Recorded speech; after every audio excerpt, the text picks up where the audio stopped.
And from a leadership perspective, how do you rate Michael Clarke's performance to date?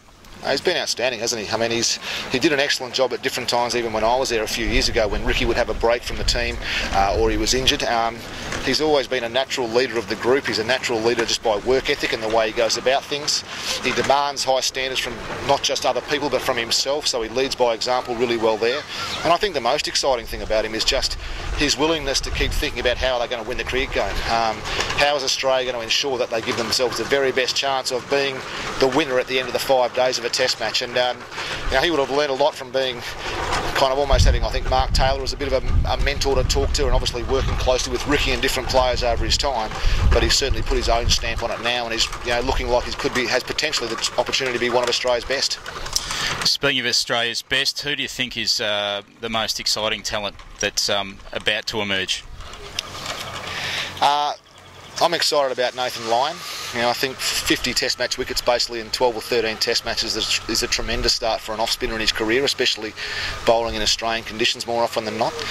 I think our fast bowling stocks are looking good. Pattinson, Cummins, Stark, Siddle's obviously taking the next step now and is almost seen as the leader of the attack. He's probably only 25 or 26 if he's that old.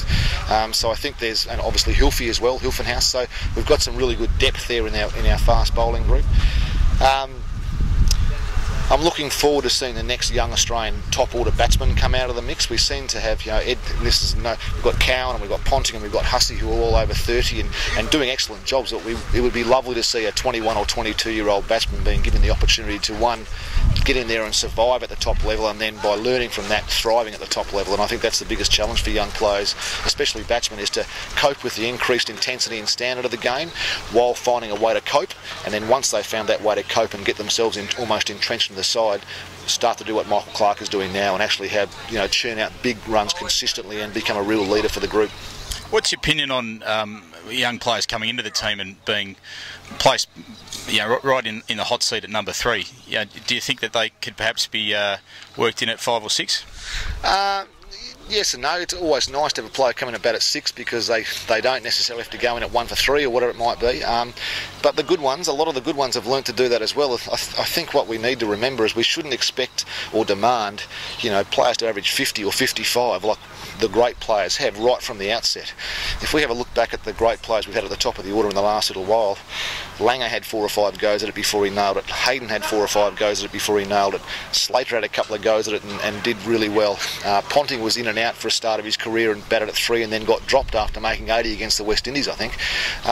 So apart from the really great ones and even some of our best ever, it's difficult to walk in and just nail it right from the outset. So we need to have patience. And as I say, I think the biggest challenge for these players is firstly learn how to cope with all the external pressure, the media, the public, the fact that they're living the dream and they want to do it so badly it almost consumes them totally.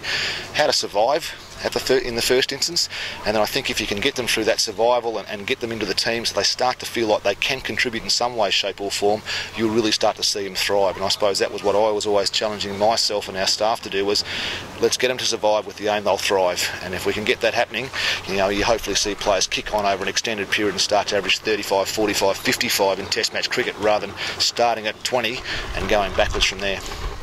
Tim, great to have you on board. And for supporting the ACA Masters as well. Pleasure talking to you, and hope to see you again soon. Thanks, Ed. Good on you, mate. Ta.